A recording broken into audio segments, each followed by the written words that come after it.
தமிழக பாரதிய ஜனதா அலுவலகத்திற்கு வெடிகுண்டு மிரட்டல் விடுக்கப்பட்டது குறித்து போலீசார் விசாரணை நடத்தி வருகின்றனர்.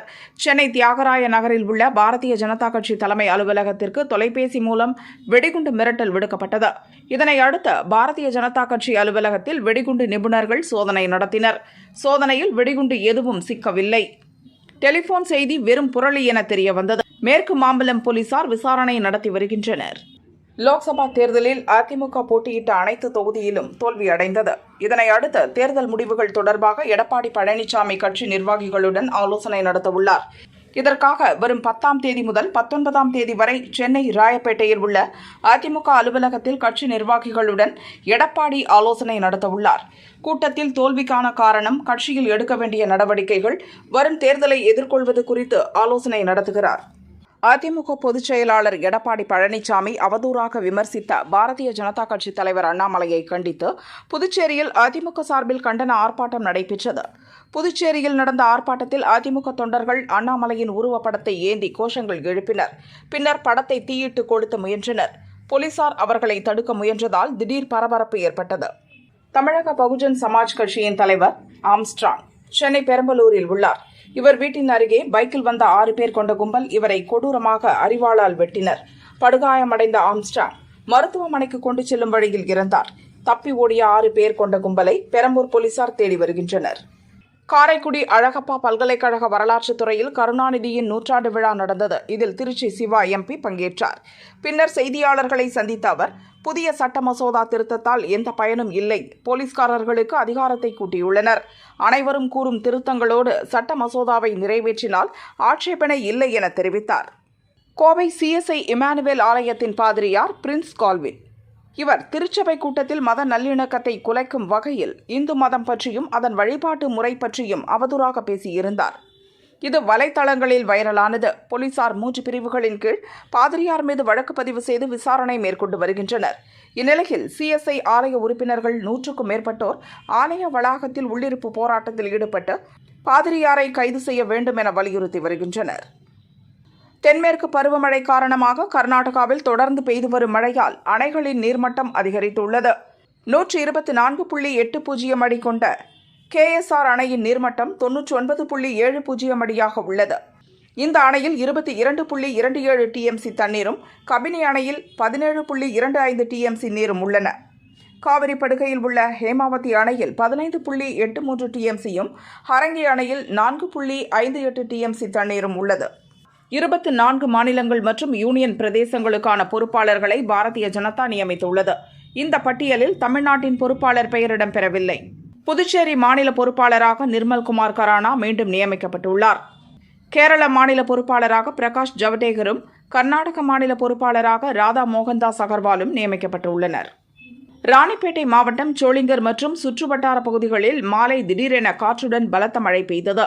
மழைநீர் வெளியேற வழி இல்லாமல் கழிவுநீர் கால்வாயுடன் கலந்து கழிவுநீரோடு சாலை முழுதும் வெள்ளப்பெருக்கு ஏற்பட்டது. மழைநீரும் கழிவுநீரும் சாலையில் தேங்காதவாறு வடிகால் வாய்க்கால்கள் அமைக்க வேண்டும் என மக்கள் அரசுக்கு கோரிக்கை வைத்துள்ளனர். திடீர் மழையால் விவசாயிகளும் மக்களும் மகிழ்ச்சி அடைந்தனர். விக்கிரவாண்டி தொகுதி இடைத்தேர்தலில் சமூக நீதிக்கு துரோகம் இழைப்பவர்களுக்கு தக்க பாடம் புகட்டுங்கள் என முதல்வர் ஸ்டாலின் கேட்டுக் கொண்டிருப்பதை சுட்டிக்காட்டிய அன்புமணி இணையத்தில் ஒரு பதிவை வெளியிட்டுள்ளார். அதில் ஸ்டாலின் சொல்வதைத்தான் தானும் சொல்வதாகவும், விக்கிரவாண்டி தொகுதி இடைத்தேர்தலில் சமூக நீதிக்கு துரோகம் இழைப்பவர்களுக்கு தக்க பாடம் புகட்டுமாறு தெரிவித்துள்ளார். மாநில அரசுக்கு அதிகாரம் உண்டு என்று கோர்ட் தீர்ப்பளித்த பிறகும் சாதிவாரி கணக்கெடுப்பு நடத்தாமல் சமூக நீதிக்கு துரோகம் இழைப்பது யார் என ஸ்டாலினுக்கு அன்புமணி கேள்வி எழுப்பியுள்ளார். புதுச்சேரியில் சில நாட்களாக வெயில் வாட்டி வதைத்தது. இந்நிலையில் தற்போது இடி மின்னலுடன் பலத்த காற்றுடன் கனமழை பெய்கிறது. நகரப் பகுதி மற்றும் கிராமப் பகுதிகளில் கனமழை பெய்து வருவதால் குளிர்ச்சியான சூழல் நிலவியது. அண்ணாமலை வந்த பிறகுதான் பாஜக வளர்ந்துள்ளது போல மாய தோற்றத்தை உருவாக்கி வருகிறார். அது உண்மையல்ல என அதிமுக பொதுச் செயலாளர் பழனிசாமி கூறினார். எந்த மத்திய அரசு திட்டத்தையும் தமிழகத்திற்கு கொண்டு வராமல் வாயில் வடை சுட்டு வருகிறார் எனவும் பழனிசாமி விமர்சித்தார். சுய லாபத்திற்காக அதிமுகவை அழித்துக் கொண்டிருப்பவர் EPS. மோடியின் முதுகில் குத்திய நம்பிக்கை துரோகி என பாஜக தலைவர் அண்ணாமலை காட்டமாக கூறினார். இடைத்தேர்தல் புறக்கணிப்பை போல 2026 சட்டமன்ற தேர்தலையும் EPS புறக்கணிப்பாரா என்றும் அண்ணாமலை கேள்வி எழுப்பினார்.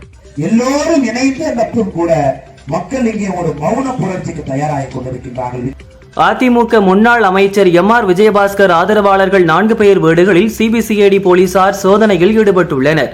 கரூர் மணல்மேட்டில் உள்ள பெட்ரோல் பங்க் ஊழியர் யுவரான் மற்றும் வேலாயுதம்பாளையம் அதிமுக பிரமுகர் செல்வராஜ், கவுண்டன்புதூர் ஈஸ்வரமூர்த்தி மற்றும் ரகு ஆகியோர் வீடுகளில் சிபிசிஐடி போலீசார் சோதனை செய்து வருகின்றனர். பிரிட்டன் பார்லிமெண்ட் தேர்தலில் ஓட்டு எண்ணிக்கை தொடங்கியதில் இருந்தே லேபர் கட்சி முன்னிலை வகித்தது.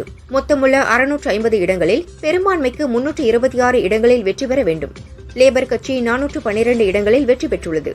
இதனால் 14 ஆண்டுகளுக்கு பிறகு தொழிலாளர் கட்சி ஆட்சியை பிடித்துள்ளது. கெய்ர் ஸ்டாமர் பிரிட்டனின் புதிய பிரதமராக பொறுப்பேற்றார். பிரிட்டன் பொது தேர்தலில் வெற்றி பெற்ற கெய்ர் ஸ்டாமரை ஆட்சியமைக்க வருமாறு மன்னர் சார்லஸ் அழைப்பு விடுத்தார். அதனை ஏற்று பக்கிங்ஹாம் அரண்மனைக்கு சென்ற ஸ்டாமர் பிரதமராக பதவியேற்றார். பின்னர் உரையாற்றிய ஸ்டார்மர், புறக்கணிக்கப்பட்ட மக்களின் உணர்வுகளுக்கு மதிப்பு அளிக்கப்படும், உழைக்கும் மக்களின் வாழ்க்கை தரம் மேம்படுத்தப்படும் என்றார். பிரிட்டன் பொதுத் தேர்தலில் மகத்தான வெற்றி பெற்ற கெய்ர் ஸ்டாமருக்கு பிரதமர் மோடி வாழ்த்து தெரிவித்துள்ளார். இந்தியா பிரிட்டன் இடையே அனைத்து துறைகளிலும் நேர்மறையான மற்றும் ஆக்கப்பூர்வமான ஒத்துழைப்பை பலப்படுத்த ஆர்வமுடன் எதிர்பார்க்கிறேன் என்றும் கூறியுள்ளார். பிரிட்டன் பொதுத் தேர்தலில் ஆளும் கன்சர்வேட்டிவ் கட்சி படுதோல்வி அடைந்து ஆட்சியை இழந்தது. தோல்விக்கு பொறுப்பேற்று கன்சர்வேட்டிவ் கட்சியின் தலைவர் பதவியை பிரதமர் ரிஷி சுனக் ராஜினாமா செய்தார். உங்களின் கோபம், ஏமாற்றம் ஆகியவற்றை உணர்கிறேன். தோல்விக்கு நானே பொறுப்பேற்கிறேன் என ரிஷி சுனக் கூறியுள்ளார். பிரான்ஸ் தலைநகர் பாரிஸில் ஜூலை 26 தொடங்கும் 33வது ஒலிம்பிக்கில் பங்கேற்கும் இந்திய அணி வீரர்களுடன் பிரதமர் மோடி கலந்துரையாடினார். போட்டிகளில் சிறந்த பங்களிப்பை வழங்கவும் இந்தியாவிற்கு பெருமை சேர்க்கவும் வீரர்களை வாழ்த்தினார். நீட் முதுகலை தேர்வு ஜூன் 23ஆம் தேதி நடைபெறுவதாக இருந்தது. நீட் குளறுபடி சர்ச்சையால் முந்தைய நாள் இரவில் தேர்வு ஒத்திவைக்கப்படுவதாக அறிவிக்கப்பட்டது. இந்நிலையில் ஒத்திவைக்கப்பட்ட நீட் முதுகலை தேர்வு ஆகஸ்ட் 11 நடைபெறும் என தேசிய தேர்வு முகமை அறிவித்துள்ளது. காலை மாலை என 2 ஷிப்டுகளாக தேர்வு நடக்கும் என்று தெரிவித்துள்ளது. நீட் தேர்வுக்கு எதிரான வழக்குகள் தொடர்பாக சுப்ரீம் கோர்ட்டில் மத்திய அரசு பிரமாண பத்திரம் தாக்கல் செய்துள்ளது. அதில் நடந்து முடிந்துள்ள நீட் தேர்வை ரத்து செய்யக்கூடாது. ரத்து செய்தால் லட்சக்கணக்கான மாணவர்கள் பாதிக்கப்படுவார்கள். முறைகேடு புகார்களை சிபிஐ விசாரித்து வருகிறது. தேர்வுகள் வெளிப்படைத்தன்மையுடனும் நியாயமாகவும் நடக்க புதிய சட்டத்தை இயற்றியுள்ளோம் என அதில் கூறப்பட்டுள்ளது. உத்தரப்பிரதேச மாநிலம் ஹத்ராஸ் சம்பவத்தில் இறந்தவர்களின் குடும்பத்தினரையும் பாதிக்கப்பட்டவர்களையும் லோக்சபா எதிர்க்கட்சித் தலைவர் ராகுல் நேரில் சந்தித்து ஆறுதல் கூறினார். ஹத்ராஸ் நெரிசல் பலி சம்பவத்தை அரசியலாக்க விரும்பவில்லை என்றும் அரசு நிர்வாகம் இன்னும் கவனமாக இருந்திருக்கலாம் என்றும் லோக்சபா எதிர்க்கட்சித் தலைவர் ராகுல் தெரிவித்தார். பாதிக்கப்பட்டோரின் குடும்பங்களுக்கு தாமதமின்றி இயன்றளவு அதிகபட்சமான தொகையை முதல்வர் யோகி ஆதித்யநாத் இழப்பீடாக வழங்க வேண்டும் என்றும் ராகுல் கேட்டுக் கொண்டார். தமிழகம் முழுவதும் 3 மாதங்களாக துவரம் பருப்பு, பாமாயில் உள்ளிட்ட ரேஷன் பொருட்கள் விநியோகத்தில் தட்டுப்பாடு ஏற்பட்டுள்ளது. ஸ்டாலின் தலைமையிலான திமுக அரசு மக்கள் மீது துளியும் அக்கறையற்ற அரசு என்பது மீண்டும் ஒருமுறை நிரூபிக்கப்பட்டுள்ளது என அதிமுக பொதுச் செயலாளர் பழனிசாமி கூறியுள்ளார். மக்களின் வாழ்வாதாரத்திற்கு அடிப்படை தேவையான ரேஷன் பொருட்கள் அனைவருக்கும் சென்றடைவதை உறுதி செய்ய வேண்டும் என்றும் தெரிவித்துள்ளார். நடிகர் விஜய் திமுகவின் ஊதுகுழலாக செயல்பட்டு வருகிறார். அவருக்கு பல்வேறு நிர்பந்தங்களை திமுக அரசு ஏற்படுத்தி இருக்கும் என இந்து மக்கள் கட்சியின் நிறுவன தலைவர் அர்ஜுன் சம்பத் கூறினார். விஜய் நேரம் ஒதுக்கி கொடுத்தால் நீட் தேர்வு மூலம் தமிழகத்தில் எத்தனை ஏழை எளிய மாணவர்கள் பயனடைந்துள்ளனர் என்பதை அவருக்கு நேரில் விளக்கமளிக்க இந்து மக்கள் கட்சி தயாராக உள்ளது எனவும் அர்ஜுன் சம்பத் தெரிவித்தார். தேமுதிக தலைவரும் நடிகருமான விஜயகாந்த் கடந்த டிசம்பர் மாதம் காலமானார். AI தொழில்நுட்பத்தில் விஜயகாந்தை வைத்து மீண்டும் படங்கள் தயாரிக்கப்படும் என அறிவிப்புகள் வெளியாகின. AI தொழில்நுட்பத்தின் மூலம் விஜயகாந்தை சினிமாவில் பயன்படுத்துவதாக இருந்தால் முறையாக அனுமதி பெற்ற பின்பே அறிவிப்பு வெளியிட வேண்டும் என தேமுதிக அறிவித்துள்ளது. இதனால் நடிகர் விஜயின் கோட் படத்துக்கு சிக்கல் வருமோ என விஜய் ரசிகர்கள் அதிர்ச்சி அடைந்துள்ளனர். பெரம்பலூரில் நேற்று நடைபெற்ற காங்கிரஸ் செயற்குழு கூட்டத்தில் தமிழக காங்கிரஸ் கமிட்டி தலைவரான செல்வ பெருந்தகை பங்கேற்றார். அப்போது உரையாற்றிய காங்கிரஸ் நிர்வாகி ஒருவர் திமுக நகராட்சி மற்றும் வார்டு சீட்டுகளை காங்கிரசுக்கு கொடுக்க மறுக்கின்றனர். இதன் மூலம் அவர்கள் நம்மை அடிமையாக வைத்திருப்பது தெளிவாக தெரிகிறது. ஆகையால் நாமும் திமுகவுக்கு எதிராக எதிர்க்கட்சியைப் போல செயல்பட வேண்டும் என பேசியது சர்ச்சையாகி உள்ளது. விக்கிரவாண்டி இடைத்தேர்தலில் போட்டியிடும் திமுக வேட்பாளர் அன்னியூர் சிவாவை ஆதரித்து திமுக தலைவர் ஸ்டாலின் வீடியோ வெளியிட்டு வாக்கு சேகரித்தார். மக்களோடு மக்களாக இருந்து பணியாற்றக்கூடிய வேட்பாளர் அன்னியூர் சிவாவை ஆதரிக்க வேண்டுமென வீடியோவில் கேட்டுக்கொண்டார். சென்னை ராயப்பேட்டையில் மெட்ரோ ரயில் பணிக்காக சுமார் 250 ஆண்டுகள் பழமை வாய்ந்த துர்க்கையம்மன் கோயில் ராஜகோபுரம் மற்றும் ரத்தின விநாயகர் கோயிலை இடிக்க இந்து மத விரோத திமுக அரசு முடிவு செய்துள்ளது வன்மையாக கண்டிக்கத்தக்கது. திமுகவினரின் சொத்துகள் இருக்கும் இடங்களை அரசு பணிகளுக்காக கையகப்படுத்த முதல்வர் ஸ்டாலின் அனுமதிப்பாரா என தமிழக பாரதிய ஜனதா தலைவர் அண்ணாமலை கேள்வி எழுப்பியுள்ளார். ஆந்திர பிரதேச முதல்வர் சந்திரபாபு நாயுடு இன்று மத்திய நிதி அமைச்சர் நிர்மலா சீதாராமனை சந்தித்து பேசினார். அப்போது மாநிலத்தில் மத்திய அரசின் உதவி தேவைப்படும் பல்வேறு திட்டங்களையும் அவர் எடுத்துரைத்தார். மேலும் மாநிலத்தின் நிதி தேவைகள் மற்றும் அதிகரித்த ஒதுக்கீட்டிற்கான கோரிக்கைக்கான காரணங்களையும் அவர் குறிப்பாணையை வழங்கினார்.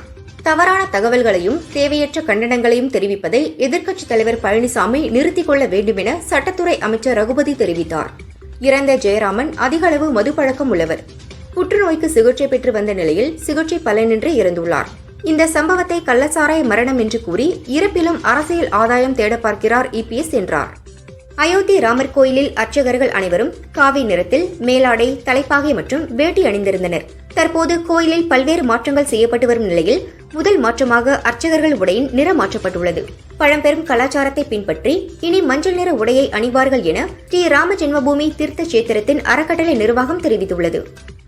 நீட் தேர்வு அமல்படுத்தப்பட்டு 10 ஆண்டுகள் ஆகிவிட்டது. அதில் மாற்றம் ஏதும் செய்ய முடியாது என இந்து மக்கள் கட்சி நிறுவன தலைவர் அர்ஜுன் சம்பத் கூறினார். நடிகர் விஜய் திமுகவின் ஊதுகுழலாக செயல்படுவதாகவும் அர்ஜுன் சம்பத் தெரிவித்தார்.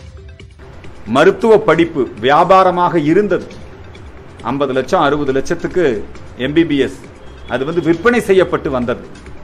அந்த நிலைமையை மாற்றி இன்றைக்கு ஏழை எளிய மக்கள், கிராமப்புற மக்கள் 7.5% இடஒதுக்கீடு இருக்குது. நெசவாளி மகள் இவங்கெல்லாம் இன்னைக்கு டாக்டரா மாறி இருக்கிறாங்க.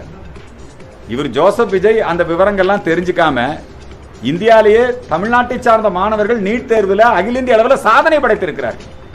தமிழகத்தில் மதுவிலக்கை உடனடியாக கொண்டுவர சாத்தியமில்லை. அண்டை மாநிலங்களான கேரளா, புதுச்சேரி, ஆந்திரா, கர்நாடகாவில் மதுக்கடைகள் உள்ளபோது தமிழகத்தில் மதுவிலக்கு கொண்டுவர முடியாது என திராவிடர் கழக தலைவர் வீரமணி கூறினார். ஜனநாயக நாட்டில் யார் வேண்டுமானாலும் அரசியல் கட்சி ஆரம்பிக்கலாம், ஆனால் கட்சி ஆரம்பித்த பிறகு கொள்கையை தேடக்கூடாது என்றும் தெரிவித்தார். சித்தராமையா, சிவக்குமார் ஆகியோர் ஆட்சியில் தொடரும் தார்மீகத்தை இழந்துவிட்டனர். முதல்வராக தொடர சித்தராமையாவுக்கு உரிமை இல்லை. உங்களுக்கு தைரியம் இருந்தால் சட்டசபையை கலைத்துவிட்டு தேர்தலை சந்தியுங்கள் என கர்நாடக பாரதிய ஜனதா முன்னாள் முதல்வர் எடியூரப்பா சித்தராமையாவுக்கு சவால் விடுத்துள்ளார். உத்தரப்பிரதேச மாநிலம் ஹத்ராஸில் நடந்த மத கூட்டத்தில் நெரிசலில் சிக்கி பலியான 121 அப்பாவிகள் கர்மாவால் இறக்கவில்லை. கடவுளால் அனுப்பப்பட்டவர்கள் என இந்த உலகில் எவரும் இல்லை என்பதை மக்கள் புரிந்து கொள்ள வேண்டும் என குஷ்பு தனது வலைதள பக்கத்தில் பதிவிட்டுள்ளார். விழுப்புரம் மாவட்டம் விக்கிரவாண்டி தொகுதியில் வரும் 10ஆம் தேதி இடைத்தேர்தல் நடக்குது. தேர்தல் வேலைகள் செஞ்சுக்கிட்டு இருந்த உள்ளூர் அமைச்சர் காலையிலையும் மாலையிலையும் ஒரு முறைதான் பிரச்சாரத்துக்கு போயிருக்காரு. இதனால வெற்றி நிச்சயம்தான் சொன்னாலும் ஓட்டு வித்தியாசம் குறையும்னு உதயநிதிக்கு நெருக்கமான அன்பான அமைச்சரை பொறுப்பாளரா நியமிச்சு பணிகளை முடுக்கி விட்டிருக்கிறார்கள். விக்கிரவாண்டி சட்டசபை தொகுதியில் வரும் 10ஆம் தேதி இடைத்தேர்தல் நடக்கிறது. அனைத்து கட்சியினரும் தங்கள் வேட்பாளருக்கு ஆதரவாக காலை முதல் இரவு வரை வீடு வீடாக சென்று ஓட்டு சேகரித்தனர். தெருமுனை பிரச்சாரத்திலும் ஈடுபட்டுள்ளனர். 3 வேளையும் விதவிதமான உணவுகள், குவார்ட்டர், கோழி பிரியாணி, கை நிறைய கவர் என கவனிப்பும் உச்சகட்டமாக உள்ளது. பரோல் வழங்கப்பட்டுள்ள காலிஸ்தான் ஆதரவாளரும் சீக்கிய மத போதகருமான அம்ரித்பால் சிங் மற்றும் காஷ்மீர் தலைவர் ஷேக் அப்துல் ரஷீத் ஆகியோர் லோக்சபா உறுப்பினர்களாக பதவியேற்றுக் கொண்டனர். பதவியேற்பதற்காக ரஷீத்துக்கு தீஹாரிலிருந்து பார்லிமெண்ட் பயண நேரத்தை தவிர்த்து 2 மணி நேர காவலில் பரோலும், அம்ரித் சிங்குக்கு ஜூலை 5 முதல் அஸ்ஸாமில் இருந்து டெல்லி திரும்பும் பயணத்தை கருத்தில் கொண்டு 4 நாள் பரோலும் வழங்கப்பட்டது. தனியார் நெட்வொர்க் நிறுவனங்கள் எவ்வித கட்டுப்பாடும் இல்லாமல் ரீசார்ஜ் கட்டணத்தை எப்படி உயர்த்த முடியும் என காங்கிரஸ் மூத்த தலைவர் ரன்தீப் சிங் சுர்ஜேவாலா கேள்வி எழுப்பியுள்ளார். கட்டண உயர்வு வாயிலாக பல ஆயிரம் கோடியை கூடுதலாக வசூலிக்க இந்நிறுவனங்களுக்கு மோடி அரசு எவ்வாறு அனுமதி வழங்கியது என்றும் தெரிவித்துள்ளார். மகாராஷ்டிரா மாநிலம் பீட் மாவட்டத்தில் மணல் கொள்ளை நடப்பதாக புகார் எழுந்தது. இதனை கண்டுகொள்ளாமல் பணியில் அலட்சியம் காட்டிய 2 வருவாய்த்துறை அதிகாரிகளை சஸ்பெண்ட் செய்து மாவட்ட கலெக்டர் அவினாஷ் பதக் உத்தரவிட்டார். ஒடிசா மாநிலத்தின் ஆட்சி அமைப்பில் இனி அனைத்து கோப்புகளும் ஒடிய மொழியில் மட்டும்தான் இருக்கும் என முதல்வர் மோகன் சரண் மாஜி அதிகாரப்பூர்வமாக அறிவித்தார். ஒடிய மொழியின் பெருமைகளை புகுத்தும் வகையில் அரசு சம்பந்தமான அனைத்து வேலைகளும் ஒடிய மொழியில் மட்டுமே நடைபெறும் என்றும் கூறினார். தெலுங்கானா முதல்வர் ரேவந்த் ரெட்டி முன்னிலையில் BRS கட்சியைச் சேர்ந்த 6 MLC-கள் காங்கிரஸ் கட்சியில் இணைந்தனர். இதனால் காங்கிரஸ் கட்சியின் MLC பலம் 12ஆக உயர்ந்தது. BRS கட்சியின் பலம் 24ஆக குறைந்துள்ளது. மேலும் பல MLC-க்களை தங்கள் பக்கம் இழுக்க ஆபரேஷன் ஆக்ரிஷ் திட்டத்தை முதல்வர் ரேவந்த் ரெட்டி முன்னெடுத்துள்ளார். இந்தியாவில் அகமதாபாத், பெங்களூர், சென்னை, டெல்லி, ஹைதராபாத், மும்பை, புனே உள்பட 10 நகரங்களில் ஆண்டுதோறும் 33,000 பேர் காற்று மாசுபாடு காரணமாக இறக்கின்றனர். உலக சுகாதார அமைப்பின் வழிகாட்டுதலை விட இந்த நகரங்களில் காற்றின் தரம் மிக மோசமாக இருப்பதன் விளைவுதான் இது. மும்பை, பெங்களூர், கொல்கத்தா, சென்னை ஆகிய மாநகரங்களில் அதீத காற்று மாசு இல்லாத போதும் குறிப்பிடத்தகுந்த எண்ணிக்கையில் மரணங்கள் நிகழ்ந்துள்ளது என பிரிட்டிஷ் லான்செட் மருத்துவ ஆய்வுதழில் தெரிவிக்கப்பட்டுள்ளது. நடந்து முடிந்த நீட் தேர்வை ரத்து செய்யக்கூடாது என நீட் தேர்வில் வெற்றி பெற்ற 50க்கும் மேற்பட்ட மாணவர்கள் சுப்ரீம் கோர்ட்டில் மனு தாக்கல் செய்துள்ளனர். நீட் தேர்வை மீண்டும் நடத்துவது நேர்மையாக மற்றும் தீவிரமாக படித்து வெற்றி பெற்ற மாணவர்களுக்கு நியாயமற்றதாகவும் கடுமையானதாகவும் இருக்கும் எனவும் தெரிவித்துள்ளனர். துணை ஜனாதிபதி ஜெகதீப் தன்கர் மற்றும் அவருடைய மனைவி சுதேஷ் தன்கர் இருவரும் நாளை மற்றும் நாளை மறுநாள் ஆகிய 2 நாட்கள் கேரளாவில் சுற்றுப்பயணம் மேற்கொள்ள உள்ளனர். இந்த பயணத்தின் முதல் நாளில் இந்திய விண்வெளி மையம் அறிவியல் மற்றும் தொழில்நுட்பத்தின் 12வது பட்டமளிப்பு விழாவில் சிறப்பு விருந்தினராக கலந்து கொள்கிறார். மாநிலம் முழுதும் ஒரே தேதி கால அட்டவணைப்படி கல்லூரி பல்கலை தேர்வுகளை நடத்த உயர்கல்வித்துறை உத்தரவிட்டது. அதன்படி நடப்பு கல்வியாண்டில் கலை அறிவியல் கல்லூரிகள், அதை சார்ந்த 10 அரசு பல்கலைகளிலும் தேர்வு பாடவகுப்புகள் தொடர்பான உத்தேச அட்டவணையை கல்லூரி கல்வி இயக்குநரகம் வெளியிட்டுள்ளது. NCC எனப்படும் தேசிய மாணவர் படை குறித்தும் கல்லூரி மாணவர்கள் விருப்ப பாடமாக எடுத்துக் கொள்ளலாம் என பல்கலை மானியக் குழுவான UGC ஒப்புதல் அளித்துள்ளது. கல்லூரிகளில் தேசிய மாணவர் படையில் அங்கம் வகிக்கும் மாணவர்கள் மட்டும் இந்த விருப்ப பாடத்தை தேர்வு செய்யலாம். பிரதான மதிப்பெண் பட்டியலில் விருப்ப பாட கிரெடிட் மதிப்பெண்ணையும் சேர்க்கலாம் எனவும் UGC தெரிவித்துள்ளது. தஞ்சாவூர் பெரிய கோவில் என்றழைக்கப்படும் அருள்மிகு பெருவுடையார் திருக்கோவிலில் மகாவாராகி அம்மனுக்கு ஆஷாட நவராத்திரி விழா மகா கணபதி ஹோமத்துடன் தொடங்கியது. ஆஷாட நவராத்திரியை முன்னிட்டு பக்தர்கள் விரதமிருந்து மாலை அணிவித்துக் கொண்டனர். இந்நிகழ்ச்சியில் பொதுமக்கள் மற்றும் பக்தர்கள் ஏராளமானோர் கலந்து கொண்டு வாராகி அம்மனை வழிபட்டனர். காஞ்சிபுரம் திருவேலுக்கை அழகிய சிங்கப்பெருமாள் கோவிலில் ஆடி அமாவாசையை முன்னிட்டு திருமஞ்சன விழா வெகு விமரிசையாக நடந்தது. திரளான பக்தர்கள் பங்கேற்று சுவாமி தரிசனம் செய்தனர். சிவகங்கை மாவட்டம் பிள்ளைவயல் காளியம்மன் கோவில் பூச்சொரிதல் விழா கொடியேற்றத்துடன் விமரிசையாக துவங்கியது. முன்னதாக காளியம்மனுக்கு சிறப்பு அபிஷேகம், அலங்காரம் செய்யப்பட்டது. திரளான பக்தர்கள் கலந்து கொண்டனர். வருவாய்த்துறை மற்றும் பொதுப்பணித்துறையிடம் அனுமதி பெற்று பவானிசாகர் அணையிலிருந்து லாரிகள், டிராக்டர்கள் மூலம் விவசாயிகள் வண்டல் மண் எடுத்து கராச்சிக்கொரை வன சோதனைச் சாவடி வழியாக வந்தபோது வனத்துறையினர் திடீரென தடுத்து நிறுத்தினர். விவசாயிகள் சோதனைச் சாவடியை முற்றுகையிட்டு போராட்டம் செய்தனர். தகவல் அறிந்த பொதுப்பணித்துறை மற்றும் வருவாய்த்துறை அதிகாரிகள் பேச்சுவார்த்தை நடத்தினர். ஆலோசனை கூட்டம் நடத்தி தீர்வு காணும் வரை அனுமதிக்க வேண்டுமென தெரிவித்ததை அடுத்து போராட்டம் கைவிடப்பட்டது. பொள்ளாச்சி ஆழியாறில் இருந்து நவமலை செல்லும் சாலையின் ஓரத்தில் கடந்த 3 நாட்களாக குட்டிகளுடன் யானை கூட்டம் முகாமிட்டுள்ளன. அவ்வழியாக செல்லும் வாகன ஓட்டிகள் அச்சத்துடன் செல்கின்றனர். வனத்துறையினர் சுழற்சி முறையில் யானை கூட்டங்களை கண்காணித்து வருகின்றனர். மத்திய அரசு கொண்டு வந்துள்ள 3 சட்ட திருத்தங்களை திரும்பப் பெற வலியுறுத்தி கரூரில் வழக்கறிஞர்கள் சங்கத்தினர் நீதிமன்றத்தை புறக்கணித்து கண்டன ஆர்ப்பாட்டத்தில் ஈடுபட்டனர். நாமக்கல் மாவட்டம் திருச்செங்கோட்டில் நேற்று பெய்த கனமழையால் நகராட்சி 17வது வார்டு பகுதிகள் மற்றும் கோவிலுக்குள் மழைநீருடன் கழிவுநீரும் கலந்து ஓடியது. தகவல் அறிந்த நகராட்சி தலைவர் நளினி தூய்மை பணியாளர்களுடன் வந்து சாக்கடை அடைப்புகளை சுத்தம் செய்தார். தயவு செய்து பிளாஸ்டிக் கழிவுகளை சாக்கடைக்குள் போட வேண்டாம் என அப்பகுதியினரிடம் கோரிக்கை வைத்துச் சென்றார். திருப்பூர் மாவட்ட கட்டட பொறியாளர்கள் சங்கம் சார்பில் கட்டட கட்டுமான பொருட்கள் கண்காட்சி இன்று துவங்கியது. அமைச்சர் சாமிநாதன் திறந்து வைத்தார்.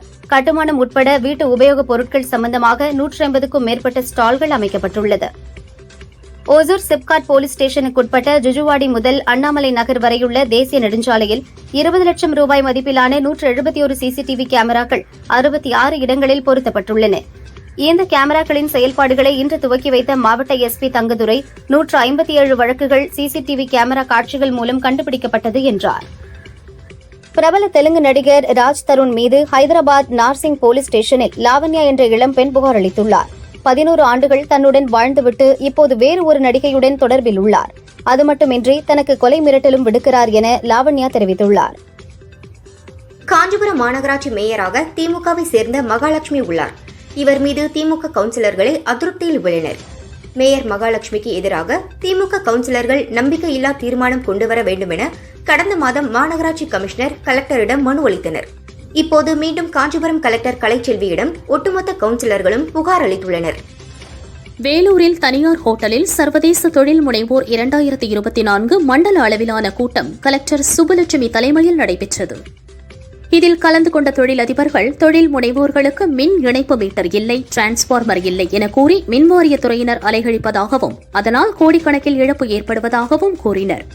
புதுச்சேரியில் பொதுநலவாதிகள் மீது பொய் வழக்கு பதிவு செய்வதாக கூறி எம்எல்ஏ நேரு தலைமையில் சுமார் 20க்கும் மேற்பட்ட சமூக நல அமைப்பினர் துணை மாவட்ட ஆட்சியர் அலுவலகத்தை முற்றுகையிட்டு போராட்டத்தில் ஈடுபட்டனர். வேலூர் மாவட்டம் கலெக்டர் அலுவலகத்தில் பிற்படுத்தப்பட்டோர், மிகவும் பிற்படுத்தப்பட்டோர் சீர்மரபினர் துறை அதிகாரிகளுக்கான மண்டல அளவிலான ஆய்வுக் கூட்டம் ஆணையர் சம்பத் தலைமையில் நடந்தது. மண்டல அளவிலான கூட்டத்தில் அதிகாரிகள் பெரும்பாலானோர் வரவில்லை. 15 பேர் மட்டுமே கலந்து கொண்டதால் ஆணையர் ஏமாற்றமடைந்தனர். இலங்கை கடற்படையால் சிறைப்பிடிக்கப்பட்ட நாட்டு படகு மீனவர்களை விடுதலை செய்ய வலியுறுத்தி பாம்பன் பேருந்து நிறுத்தம் அருகே மீனவர்கள் கண்டன ஆர்ப்பாட்டம் செய்தனர்.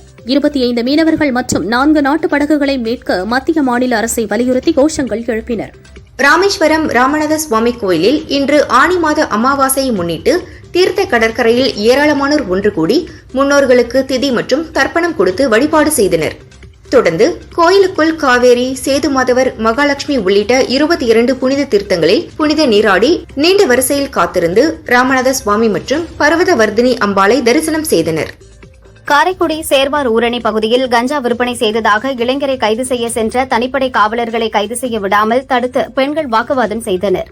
தொடர்ந்து காவலர்கள் மற்றும் பெண்களிடையே தள்ளுமுள்ளு ஏற்பட்டது. அப்போது திடீரென மூதாட்டி ஒருவர் பேரன் மீது பொய் வழக்கு போடுவதாக குற்றம் சாட்டி தீக்குளிக்க முயற்சித்தது பெரும் பரபரப்பை ஏற்படுத்தியது. தெலுங்கானா மாநிலம் ஹைதராபாத்திலிருந்து சமையல் எண்ணெய் ஏற்றிச் சென்ற டேங்கர் லாரி காட்டுக்குடேம் பகுதியில் சாலையில் கவிழ்ந்தது. இதை பார்த்த பொதுமக்கள் போட்டி போட்டுக் கொண்டு பக்கெட் குடங்களில் எண்ணெயை பிடித்து சென்றனர். இதனால் கடும் போக்குவரத்து நெரிசல் ஏற்பட்டது. போலீசார் விரைந்து சென்று போக்குவரத்தை சரி செய்தனர். கள்ளக்குறிச்சியில் கள்ளச்சாராயம் குடித்து பலியானவர்களுக்கு 10 லட்சம் இழப்பீடு வழங்கியதற்கு எதிர்ப்பு தெரிவித்து முகமது கோஸ் என்பவர் சென்னை ஹைகோர்ட்டில் வழக்கு தொடர்ந்தார். இதனை விசாரித்த நீதிபதிகள், கள்ளச்சாராயம் குடித்து இறந்தவர்களுக்கு 10 லட்சம் ரூபாய் இழப்பீடு என்பது அதிகம், இழப்பீடு தொகையை மறுபரிசீலனை செய்வது குறித்து அரசின் கருத்தை தெரிவிக்க வேண்டும் என உத்தரவிட்டனர். நீலகிரி மாவட்டம் ஊட்டியில் இருக்கும் மெட்ராஸ் ரேஸ் கிளப் நிர்வாகம் அரசுக்கு செலுத்த வேண்டிய குத்தகை நிலுவைத் தொகை 822 கோடி ரூபாய் செலுத்தாமல் காலம் தாழ்த்தியது. வருவாய்த்துறை கடந்த மாதம் 21ஆம் தேதி நோட்டீஸ் வழங்கியது. கிளப் நிர்வாகம் பதிலளிக்காததால் போலீஸ் உதவியுடன் வருவாய்த்துறை அதிகாரிகள் இன்று நிலத்தை மீட்டு அரசு கட்டுப்பாட்டுக்கு கொண்டு வந்தனர். அலுவலக கட்டடங்களுக்கு சீல் வைத்தனர். ஆங்காங்கே அரசுக்கு சொந்தமான இடம் என பேனர்களை வைத்தனர். சேலம் மாவட்டம் காமராஜ் சாலையில் உள்ள அரசு மருத்துவமனை, போக்குவரத்து போலீஸ் ஸ்டேஷன், மகளிர் போலீஸ் ஸ்டேஷன், எம்எல்ஏ அலுவலகம் ஆகிய பகுதிகளில் குற்ற சம்பவங்களை கண்காணிக்க பொருத்தப்பட்ட சிசிடிவி கேமரா சேதமடைந்து தொங்குகிறது. குற்றம் நடப்பதற்கு முன் கேமராவை விரைவில் சீரமைக்க பொதுமக்களும் சமூக ஆர்வலர்களும் கோரிக்கை வைத்துள்ளனர். சேலம் மாவட்டம் மந்தைவெளி பஸ் ஸ்டாப்பை இளைஞர்கள் சிலர் சுத்தம் செய்து வண்ணம் தீட்டினர். அதில் அம்பேத்கர், புத்தர் உருவப்படங்களுடன் ஒரு மாணவன் புத்தகம் படிக்கும்படி வரைந்திருந்தனர். அந்த புத்தகத்தின் முன்புற அட்டையில் நான் இந்து அல்ல என்று எழுதப்பட்டிருந்தது. இந்த வாசகத்தால் சர்ச்சை எழுந்துள்ளது. தகவல் அறிந்த ஆத்தூர் டிஎஸ்பி நேரில் சென்று ஆய்வு செய்வதாக தெரிவித்தார். சேலம் மாவட்டம் ஆத்தூர் காட்டுக்கோட்டையில் உள்ள ஆத்தூர் வனக்கோட்ட அலுவலகத்தில் மாவட்ட வன அலுவலர் ஆரோக்கியராஜ் சேவியர் பழங்குடியின மக்களுடன் பேச்சுவார்த்தை கூட்டம் நடத்தினார். தாங்கள் வசிக்கும் இடத்திற்கு வன உரிமை பட்டா வழங்க வேண்டும் என்று பழங்குடி மக்கள் கேட்டதற்கு, அந்த இடத்திற்கு வன உரிமை சட்டப்படி பட்டா வழங்க முடியாது, நீதிமன்றம் அல்லது தமிழக அரசை அணுகி பட்டா பெற முயற்சி செய்யுங்கள் என்றார். நாமக்கல் மாவட்டம் பிள்ளாநல்லூர் கிராமத்தில் கணேசன் என்பவருடைய 6 ஆடுகள் மர்ம விலங்கு கடித்து இறந்து கிடந்ததை பார்த்து அதிர்ச்சியடைந்தார். தகவல் அறிந்த வனத்துறையினர் இறந்த ஆடுகளை பார்வையிட்டனர். வெறிநாய் கடித்து ஆடுகள் இறந்திருப்பதாக தெரிவித்தனர். வெறிநாய் கடித்து ஆடுகள் இறந்திருப்பது அப்பகுதியில் அதிர்ச்சியை ஏற்படுத்தியுள்ளது. நடிகரும் இயக்குநருமான பார்த்திபன் கிராபிக்ஸ் சூப்பர்வைசர் சிவபிரசாத் என்பவர் தன்னை ஏமாற்றியதாக கோவை ரேஸ்கோர்ஸ் போலீஸ் ஸ்டேஷனில் புகார் அளித்துள்ளார். டீன்ஸ் என்ற திரைப்படத்தின் கிராபிக்ஸ் காட்சிகளை கடந்த பிப்ரவரி 20ஆம் தேதிக்குள் முடித்து தருவதாக கூறிய சிவபிரசாத் ஏப்ரல் 19 வரை காலம் நீட்டித்தார். ஏற்கனவே 42 லட்சம் செலுத்திய நிலையில் மேலும் 88 லட்சம் ரூபாய் பார்த்திபனிடம் கேட்டுள்ளார். இதையடுத்து போலீசார் 2 பிரிவுகளின் கீழ் வழக்கு பதிவு செய்து விசாரிக்கின்றனர். அரசு பள்ளிகளில் செயல்பட்டு வந்த முதல்வரின் காலை உணவு திட்டத்தை விரிவாக்கம் செய்ய கோரிக்கை எழுந்தது. அதன்படி காமராஜர் பிறந்த நாளான ஜூலை 15 முதல் அரசு உதவி பெறும் பள்ளிகளில் 1 முதல் 5ஆம் வகுப்பு மாணவர்களுக்கும் இத்திட்டம் நடைமுறைப்படுத்தப்படும் என தமிழக அரசு அறிவித்துள்ளது. மத்திய அரசு அறிவித்துள்ள 3 புதிய குற்றவியல் நடைமுறை சட்டங்களை திரும்ப பெற வலியுறுத்தி ராமநாதபுரம் கலெக்டர் அலுவலகம் முன்பாக வழக்கறிஞர்கள் உண்ணாவிரத போராட்டத்தில் ஈடுபட்டனர். 3 குற்றவியல் நடைமுறை சட்டங்களை திரும்ப பெற வேண்டும் என வலியுறுத்தினர். கொடைக்கானலின் மையப்பகுதியில் அமைந்துள்ள பிரதான ஏரியில் நீர்மட்டம் உயர்ந்துள்ளது. இதனால் பழனி நகராட்சியின் குடிநீர் தேவையை பூர்த்தி செய்யும் வாய்ப்புள்ளது. கடந்த சில நாட்களாக சாரல் கனமழை என பெய்து வருவதால் அருவிகளில் நீர் பெருக்கெடுக்க துவங்கியுள்ளது. திருவள்ளூர் மாவட்டம் பசியாவரம் மீனவ கிராமத்தில் வசிக்கும் சிவகுமார், குமார், சேகர், சாய்குமார் ஆகியோரது மீன்பிடி வலைகள், படகுகள் அருகருகே வைக்கப்பட்டிருந்தன. திடீரென ஏற்பட்ட தீ விபத்தில் சுமார் 4 லட்சம் மதிப்பிலான வலைகள் எரிந்து சாம்பலாகின. திருப்பாலைவனம் போலீசார் விசாரிக்கின்றனர். காஞ்சிபுரம் மாநகராட்சி நத்தைப்பேட்டை ஏரியில் பாதாள சாக்கடை கழிவுகள் கலப்பதாக புகார் எழுந்தது. முறையாக பராமரிக்க தவறிய மாநகராட்சி கமிஷனர் மீது நடவடிக்கை எடுக்குமாறு பசுமை தீர்ப்பாயம் பரிந்துரை செய்தது. இந்நிலையில் திடீரென மாவட்ட கலெக்டர் கலைச்செல்வி மோகன் நத்தைப்பேட்டை குப்பை கிடங்கு மற்றும் பாதாள சாக்கடை சுத்திகரிப்பு நிலையங்களில் ஆய்வு செய்தார். கலெக்டர் பணி குறித்து மாணவர்கள் அறிந்து கொள்ளும் வகையில் முழுமையாக தெரிந்து கொள்ள வேண்டும். மாணவர்களுக்கு எதிர்காலத்தில் கலெக்டராக வர வேண்டும் என்ற ஆர்வத்தை தூண்டும் நோக்கில் மாணவர் ஆட்சியர் என்ற திட்டம் வரும் 15ஆம் தேதி முதல் முறையாக அமல்படுத்த உள்ளதாக காரைக்கால் கலெக்டர் மணிகண்டன் கூறினார். வேலூர் மாவட்டம் காட்பாடி அருகே வெள்ளைக்கல்மேடு பகுதியில் மிகவும் தாழ்வாக தொங்கிக் கொண்டிருக்கும் மின் ஒயர் கம்பிகளால் உயிரிழப்பு ஏற்படும் அபாயம் இருப்பதாக அப்பகுதி மக்கள் குற்றம் சாட்டினர். உடனடியாக மின்வாரிய அதிகாரிகள் தாழ்வாக தொங்கிய நிலையில் இருக்கும் மின் ஒயரை சரி செய்ய வேண்டும் என கோரிக்கை விடுத்துள்ளனர். திருப்பத்தூர் வாணியம்பாடி தேசிய நெடுஞ்சாலையில் 2 மாடுகள் சண்டை போட்டுக் கொண்டிருந்த நிலையில் அவ்வழியாக சென்ற லாரியில் சிக்கி மாட்டின் கொம்பு உடைந்தது. சாலையில் மயங்கி சரிந்த மாட்டை அக்கம்பக்கத்தினர் தண்ணீர் கொடுத்து எழுப்பினர். மாடுகளால் உயிர் சேதம் ஏற்படுவதற்குள் நகராட்சி நிர்வாகம் தகுந்த நடவடிக்கை எடுக்க வேண்டும் என கோரிக்கை விடுத்துள்ளனர். புதுச்சேரி நீதிமன்ற நுழைவு வாயிலில் மத்திய அரசு அமல்படுத்தியுள்ள 3 புதிய குற்றவியல் சட்டங்களை ரத்து செய்ய கோரியும் சட்டத்தின் மூலம் சமஸ்கிருதம் மற்றும் ஹிந்தி திணிக்கப்படுவதாகவும் கூறி திமுக வழக்கறிஞர்கள் அணியினர் ஆர்ப்பாட்டம் செய்தனர். தஞ்சாவூர் ரயில் நிலையத்தில் அம்ரித் பாரத் திட்டத்தின் கீழ் பல்வேறு வளர்ச்சிப் பணிகள் மேற்கொள்ளப்பட்டு வருகின்றன. இப்பணிகளை தெற்கு ரயில்வே பொது மேலாளர் ஆரியன் சிங் ஆய்வு செய்தார். இந்த ஆய்வின் போது திருச்சி கோட்ட ரயில்வே மேலாளர் அன்பழகன் உள்ளிட்டோர் உடனிருந்தனர். லோக்சபா தேர்தலுக்கு ஊராட்சி அமைப்புகள் செலவு செய்தன. தேர்தல் முடிந்து புதிய அரசு ஆட்சி அமைத்தும் ஊராட்சி அமைப்புகளுக்கு செலவிட்ட தொகை விடுவிக்கப்படாமல் உள்ளது. ஏற்கனவே நிதி நெருக்கடியில் திணறி வரும் ஊராட்சி நிர்வாகம் இப்போது மேலும் கூடுதல் நெருக்கடிக்கு ஆளாகியுள்ளன. கன்னியாகுமரி மாவட்டம் அரசு போக்குவரத்து கழகம் குழித்துறை 1 மற்றும் குழித்துறை 2 பணிமனைகளில் உள்ள அனைத்து தொழிற்சங்கங்கள் பணியிடை மாற்றம் உள்ளிட்ட பல்வேறு கோரிக்கைகளை வலியுறுத்தி திடீர் வேலை நிறுத்த போராட்டத்தில் ஈடுபட்டுள்ளனர். 130 பேருந்துகள் இயக்கப்படாமல் பணிமனைகளில் நிறுத்தி வைக்கப்பட்டுள்ளது. கிருஷ்ணகிரி மாவட்டம் திருவண்ணாமலை பைபாஸ் சாலையில் 2 வீலரில் வந்த சொக்கலிங்கம் என்ற முதியவர் சாலையை கடக்க முயன்றபோது சரக்கு லாரி மோதி விபத்துக்குள்ளானது. இதில் சம்பவ இடத்திலேயே இறந்தார். ஊத்தங்கரை போலீசார் முதியவரின் உடலை மீட்டு அரசு மருத்துவமனைக்கு அனுப்பினர். விபத்து குறித்த விசாரணை நடத்தி வருகின்றனர். ஆந்திரா, தெலுங்கானா, கர்நாடகா மாநிலங்களில் பால் உற்பத்தி கணிசமாக அதிகரித்துள்ளதால் தனியார் நிறுவனங்கள் தமிழகத்தில் தங்களுடைய பால் கொள்முதல் விலையை லிட்டருக்கு 3 ரூபாய் குறைத்துள்ளன. இதனால் அவர்களுக்கு பால் வழங்கி வந்த உற்பத்தியாளர்கள் பலரும் ஆவினுக்கு திரும்ப துவங்கியுள்ளனர். தமிழகம் நோக்கி வீசும் மேற்கு திசை காற்றின் வேகம் காரணமாக தமிழகம், புதுச்சேரி, காரைக்கால் பகுதிகளில் இன்று ஒரு சில இடங்களிலும் நாளை முதல் 10ஆம் தேதி வரை ஓரிரு இடங்களில் இடி மின்னலுடன் கூடிய லேசானது முதல் மிதமான மழை பெய்யக்கூடும் என சென்னை வானிலை ஆய்வு மையம் தெரிவித்துள்ளது. விவசாயிகளுக்கு கரும்பு நிலுவைத் தொகை வழங்க ரூபாய் 94.5 கோடி வழிவகை கடன் அனுமதித்து முதல்வர் ஸ்டாலின் உத்தரவிட்டுள்ளார். ஆலைகளின் நடைமுறை மூலதனத்திற்காகவும் தமிழ்நாடு அரசு ரூபாய் 600.37 கோடி வழிவகை கடனாக அனுமதிக்கப்பட்டு விவசாயிகளுக்கு கரும்பு பணம் நிலுவையின்றி வழங்கப்பட்டுள்ளதாக வேளாண்மைத்துறை அமைச்சர் MRK பன்னீர்செல்வம் தெரிவித்தார். கிருஷ்ணகிரி மாவட்டம் தேன்கனிக்கோட்டை பஸ் ஸ்டாண்டில் தெருநாய் ஒன்று குட்டி போட்டுள்ளதால் குட்டிகளை பாதுகாக்க அவ்வழியாக செல்வோர், பஸ்ஸுக்காக நிற்போர் என அனைவரையும் துரத்தி கடிக்கிறது. இதுவரை 20க்கும் மேற்பட்டோரை கடித்துள்ளதாக பயணிகள் புகார் தெரிவித்தனர். பேரூராட்சி நிர்வாகத்தினர் தெருநாய் மற்றும் அதன் குட்டிகளை மீட்டு பாதுகாப்பான இடத்தில் விடுமாறு கோரிக்கை விடுத்துள்ளனர். மத்திய அரசின் 3 புதிய சட்டங்களை எதிர்த்து தென்காசியில் ஒருங்கிணைந்த நீதிமன்ற வளாகம் முன்பு தெற்கு மாவட்ட திமுக வழக்கறிஞர் அணி சார்பில் கண்டன ஆர்ப்பாட்டம் நடந்தது.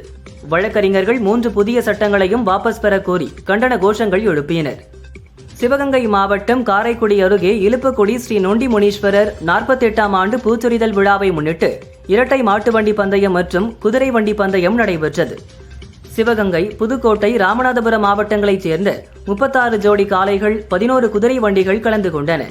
திண்டுக்கல் மாவட்டம் கொடைக்கானலில் பிரதான சாலையாக உள்ள பழைய அப்பர் லேக் வியூ சாலை பகுதியில் கொடைக்கானல் நகர பகுதிகளிலிருந்து எடுத்து வரப்படும் கட்டடக் கழிவுகள் மற்றும் குப்பைகள் கொட்டப்பட்டு வருகிறது. பொதுமக்கள் அவ்வழியே செல்ல முடியாமல் துர்நாற்றம் வீசுவதுடன் வனத்தின் நலம் பாதிப்படைகிறது. நகராட்சி சமூக விரோதிகளை கண்டறிந்து கழிவுகள் கொட்டுவதை தடுத்து நிறுத்த வேண்டும் என சமூக ஆர்வலர்கள் கோரிக்கை வைத்துள்ளனர். ஈரோடு கலெக்டர் அலுவலகத்தில் உள்ள ஊரக வளர்ச்சித் துறையில் வளர்ச்சிப் பணிகளை ஒப்பந்ததாரர்களுக்கு ஒதுக்கீடு செய்ய அதிகாரி லஞ்சம் வாங்குவதாக புகார் வந்தது. லஞ்ச ஒழிப்பு போலீசார் திடீரென ஆய்வு செய்தனர். உதவி செயற்பொறியாளர் மோகன் பாபு மற்றும் லஞ்சம் கொடுக்க வந்த ஒப்பந்ததாரரிடமிருந்து 10,98,000 ரூபாய் கைப்பற்றினர். மோகன் பாபு மீது வழக்கு பதிவு செய்து விசாரிக்கின்றனர். ஒசூர் ஜுஜுவாடி சோதனைச் சாவடியில் லஞ்ச ஒழிப்பு போலீசார் திடீர் சோதனையில் ஈடுபட்டனர். கணக்கில் வராத 2,25,950 ரூபாய் ரொக்கம் சிக்கியது. அப்போது பணியில் இருந்து மோட்டார் வாகன ஆய்வாளர் நிர்மலா என்பவரிடம் போலீசார் விசாரணை நடத்தினர். பணத்தை பறிமுதல் செய்து போலீசார் பணியில் இருந்த அதிகாரிகள் மீது துறை ரீதியான நடவடிக்கை எடுக்கப்படும் என தெரிவித்தனர். தஞ்சையில் இருந்து கும்பகோணம் நோக்கி வந்த தனியார் பேருந்து ஒன்று திருவலஞ்சுழி பிரிவு சாலையில் தனக்கு முன்னால் சென்ற அரசு மற்றும் மற்றொரு தனியார் பேருந்தை முந்த முயன்றது. அப்போது எதிர்பாராத விதமாக எதிரில் வந்த கார் பஸ்ஸில் மோத இருந்த நிலையில் பிரேக் பிடித்ததால் பெரும் விபத்து தவிர்க்கப்பட்டது. வேலூர் மாவட்டம் பேரணாம்பட்டு அருகே பத்தலப்பள்ளி பகுதியில் தமிழகத்திலிருந்து ஆந்திராவிற்கு கடத்த முயன்ற 1200 கிலோ ரேஷன் அரிசியை அதிகாரிகள் பறிமுதல் செய்தனர். அரிசி கடத்தி வந்த பேரணாம்பட்டு பகுதியைச் சேர்ந்த பொன்ராஜ், முகமது இஸ்மாயில் ஆகியோரை கைது செய்து விசாரித்து வருகின்றனர். சென்னை திருமுடிவாக்கம் பகுதியைச் சேர்ந்தவர் அசாருதீன். மெடிக்கல் ஷாப் வைத்துள்ள இவரை ஒரு கும்பல் போலீஸ் என கூறி துப்பாக்கி முனையில் கடத்தி சென்றது. இவரது ஏடிஎம் கிரெடிட் கார்டை பயன்படுத்தி 7.5 லட்சம் ரூபாய் பணத்தை எடுத்துவிட்டு அவரை விட்டு சென்றனர். போலீசார் விசாரணை நடத்தி அசாருதீனை கடத்தி பணம் திருடிய 9 பேரை கைது செய்தனர். அவர்களிடமிருந்து கைவிலங்கு, வாக்கி மற்றும் பொம்மை துப்பாக்கி ஆகியவற்றை பறிமுதல் செய்தனர். திருப்பத்தூர் அருகே நத்தம் காலனி பகுதியில் வீட்டின் ஜன்னலை உடைத்து கொள்ளையடித்த அப்பு என்பவரை போலீசார் கைது செய்தனர். அவரிடமிருந்து கொள்ளையடிக்கப்பட்ட 8 கிராம் தங்க நகை, 1 ஜோடி வெள்ளி கொலுசு ஆகியவற்றை பறிமுதல் செய்த போலீசார் நீதிமன்றத்தில் ஆஜர்படுத்தி சிறையில் அடைத்தனர். திருவண்ணாமலையிலிருந்து 30க்கும் மேற்பட்ட பயணிகளை ஏற்றிக்கொண்டு அரசு பஸ் ஒன்று கிளாம்பாக்கத்துக்கு புறப்பட்டு சென்றது. சிங்கப்பெருமாள் கோவில் அருகே சென்றபோது கண்டெய்னர் லாரி மீது பஸ் மோதியது. இதில் 10க்கும் மேற்பட்டோர் காயமடைந்தனர். அவர்கள் உடனடியாக செங்கல்பட்டு அரசு ஹாஸ்பிட்டலில் அட்மிட் செய்யப்பட்டனர். திருச்சி ஏர்போர்ட்டில் நுண்ணறிவு பிரிவு அதிகாரிகள் பயணிகளிடம் சோதனை செய்தனர். 1.16 கோடி ரூபாய் மதிப்புள்ள 1.6 கிலோகிராம் தங்கத்தை பயணி ஒருவரிடம் அதிகாரிகள் பறிமுதல் செய்தனர். செங்கல்பட்டு அருகே கைது செய்யப்பட்ட பிரபல ரவுடி சீர்காழி சத்யாவுக்கு துப்பாக்கி வழங்கிய பாஜக மாநில வக்கீல் பிரிவு செயலாளர் அலெக்சி சுதாகரும் கைது செய்யப்பட்டார். அவரை குண்டர் சட்டத்தில் சிறையில் அடைக்க மாவட்ட கலெக்டர் அருண்ராஜ் உத்தரவிட்டார். பிரிட்டனில் கன்சர்வேட்டிவ் கட்சியை தோற்கடித்து தொழிலாளர் கட்சி ஆட்சியை பிடித்துள்ளது. அதிகளவு இந்தியர்களே போட்டியிட்ட இந்த தேர்தலில் தொழிலாளர் கட்சி சார்பில் லண்டன் ஸ்ட்ராட்ஃபோர்ட் தொகுதியில் போட்டியிட்ட தமிழ் பெண் உமா குமரன் மாபெரும் வெற்றி பெற்றார். இதன் மூலம் பிரிட்டன் வரலாற்றில் முதல் ஈழத் தமிழ் பெண் எம்பி ஆகிறார். கனடாவின் புதிய ராணுவ தளபதியாக மூத்த பெண் ராணுவ அதிகாரியான ஜென்னி கரிக்னன் நியமிக்கப்பட்டுள்ளார். இதன் மூலம் கனடா வரலாற்றில் ராணுவ தளபதியாகும் முதல் பெண் என்கிற பெருமையை ஜென்னி கரிக்னன் பெற்றுள்ளார். இந்தியா இங்கிலாந்து காது கேளாதோர் கிரிக்கெட் அணிகளுக்கு இடையே நடந்த 7 போட்டிகள் கொண்ட தொடரில் இந்திய அணி 5-2 என்ற கணக்கில் வெற்றி பெற்றது. இதில் தமிழகத்தைச் சேர்ந்த சாய் ஆகாஷ், சுதர்ஷன் ஆகியோர் இடம்பெற்றிருந்தனர். துணை கேப்டனாக செயல்பட்ட சாய் ஆகாஷ் தொடர் நாயகன் விருதை வென்றார். இவர்கள் இருவரும் இன்று சென்னை திரும்பினர். ஏர்போர்ட்டில் தமிழக விளையாட்டு மேம்பாட்டு ஆணையம் சார்பில் உற்சாக வரவேற்பு அளிக்கப்பட்டது. அமரன் படத்தை முடித்துவிட்டு AR முருகதாஸ் இயக்கும் படத்தில் நடித்து வருகிறார் சிவகார்த்திகேயன். அடுத்து தன்னை வைத்து டான் படத்தை இயக்கிய சிபி சக்கரவர்த்தி இயக்கத்தில் ஒரு படத்தில் நடிக்க உள்ளார். இதில் ராஷ்மிகா, SJ சூர்யா நடிக்க உள்ளனர். இந்த படத்துக்கு பாஸ் என பெயர் வைக்க முடிவு செய்துள்ளனர். தெருக்கூத்து கலைஞர்களின் வாழ்க்கையை மையமாக வைத்து உருவாகி வரும் படம் ஜமா. பாறை இளவழகன் என்பவர் இயக்கி நாயகனாகவும் நடிக்கிறார். நாயகியாக அம்மு அபிராமி நடிக்க இளையராஜா இசையமைக்கிறார். இந்த படத்தில் நிஜ தெருக்கூத்து கலைஞர்களை வரவழைத்து அவர்களை பாட வைத்து அவர்களது இசைக்கருவிகளை இசைக்கவிட்டு அதை ஒளிப்பதிவு செய்துள்ளார் இளையராஜா. ரன்வீர் சிங்கை திருமணம் செய்த ஹிந்தி நடிகையான தீபிகா படுகோனே தற்போது கர்ப்பமாக உள்ளார். சமீபத்தில் இவர் நடித்து வெளியான கல்கி படம் வரவேற்பை பெற்றது. இந்த படத்திலும் கர்ப்பிணியாக நடித்தார். இந்நிலையில் தரையில் படுத்தபடி கால்களை உயர்த்தி எளிய யோகா பயிற்சி செய்த போட்டோவை பகிர்ந்து, இது போன்ற யோகா பெண்களின் தசைகள், மூட்டுகள், கணுக்கால் மற்றும் பாதங்களில் ஏற்படும் வலியை போக்குகின்றன. சோர்வை போக்கவும் உடலை அழகாக வைக்கவும் இந்த பயிற்சியை செய்கிறேன். இது எனக்கு மிகவும் பயனுள்ளதாக உள்ளது என்றார் தீபிகா. ஷங்கர் இயக்கத்தில் கமல் நடித்துள்ள இந்தியன் 2 படம் அடுத்த வாரம் ஜூலை 12 வெளியாகிறது. இப்படம் 3 மணி நேரம் ஓடப்போகிறது. தணிக்கை சான்று மூலம் இது தெரிய வந்துள்ளது. சமீபத்தில் வெளியான படங்களில் அதிக நேரம் ஓடக்கூடிய படமாக இந்த படம் அமைய உள்ளது. குக்கோ, ஜோக்கர் படங்கள் மூலம் பிரபலமானவர் ராஜு முருகன். கடைசியாக இவர் இயக்கிய ஜிப்சி, ஜப்பான் படங்கள் தோல்வியடைந்தன. தனது அடுத்த படத்திற்காக சில ஹீரோக்களிடம் கதை சொல்லி உள்ளார். ஆனால் யாரும் சரியான பதிலளிக்கவில்லை. இந்நிலையில் சசிகுமார் அவருக்கு கை கொடுத்துள்ளார். இவர்கள் கூட்டணியில் ஒரு படம் சத்தமின்றி நடந்து வருகிறது. நடிகை சமந்தா 2 தினங்களுக்கு முன் சுவாச பிரச்சினை உள்ளவர்கள் ஹைட்ரஜன் பெராக்சைடை நெபுலைசராக பயன்படுத்துவது பற்றி பதிவிட்டார். இதற்கு கண்டனம் தெரிவித்த டாக்டர் சிரியாக் ஏபி பிலிப்ஸ் என்பவர் மருத்துவ அறிவு இல்லாத சமந்தாவை சிறையில் அடைக்கணும் என கூறினார். இதற்கு விளக்கம் அளித்துள்ள சமந்தா, நல்ல எண்ணத்தில்தான் நான் அதை பரிந்துரை செய்தேன். இதை எனக்கு பரிந்துரை செய்ததும் ஒரு டாக்டர் தான். ஒரு ஜென்டில்மேன் டாக்டர் என்னை சிறையில் அடைக்க வேண்டும் என்கிறார். அவர் என்னை விமர்சனம் செய்வதற்கு பதிலாக எனது டாக்டருடன் அவர் உரையாற்றினால் பொருத்தமாக இருக்கும் என்றார்.